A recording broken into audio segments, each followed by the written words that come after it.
இத பாக்குற முதலமைச்சர் சிஎம் விஜய் அவர்களுக்கு இந்த வீடியோ வந்து நான் கண்டிப்பா போனோம். ஒரு கர்ப்பிணி பெண்ணை ஒரு திமுக கட்சி நிர்வாகி வந்து என் மேல கை ஓங்கிட்டு அடிக்க வந்திருக்காரு.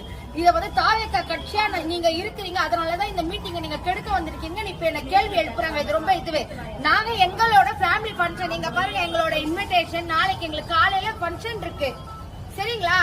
அடுத்தவங்க மீட்டிங்க கழிச்சு வந்து நாங்க இது பண்ணணும் எங்களுக்கு அவசியம் கிடையாது. எங்களுக்கு யாருமே அந்த மாதிரி தாவேக நிர்வாகி எங்களுக்கு யாரும் சொல்லி கொடுக்கல, புரியுதுங்களா? எங்க ஃபேமிலி பேச ஒரு ஃபேமிலி ஃபங்க்ஷன் கூட ஒரு இண்டிவிஜுவலா ஒரு பர்சனலா கூட வரக்கூடாதுன்னா எங்களை எப்படி இப்படி தாக்குவாங்க? தாவேக கட்சியால வந்து நீங்க தப்பு சொல்றீங்கன்னா ஒரு பிரெக்னன்ட் லேடி வந்து அவங்க கை ஓங்கி அடிக்க வராங்க, அதெல்லாம் வந்து தப்பு கிடையாதாங்க. தாவேக கட்சியில இருந்து பிரெக்னன்ட் லேடியை இந்த மாதிரி நீங்க உங்க கட்சியை நீங்க கெடுங்கன்னு சொல்லி அனுப்புவாங்களா? அந்த மூணு நீங்க அந்த வார்த்தையை சொல்றீங்க நீங்க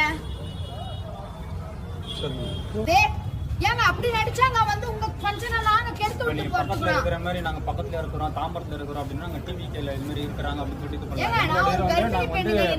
உங்க மீட்டிங் டைம் வேஸ்ட் பண்ணி நாங்க வந்து ஒரு மீட்டிங் வந்து கெடுக்கணும். அந்த ஒரு இது எங்களுக்கு கிடையாது. அப்படி மீட்டிங் கெடுக்கணும்னா நாங்களா வர போறோம் மீட்டிங் கெடுக்கிறதுக்கு.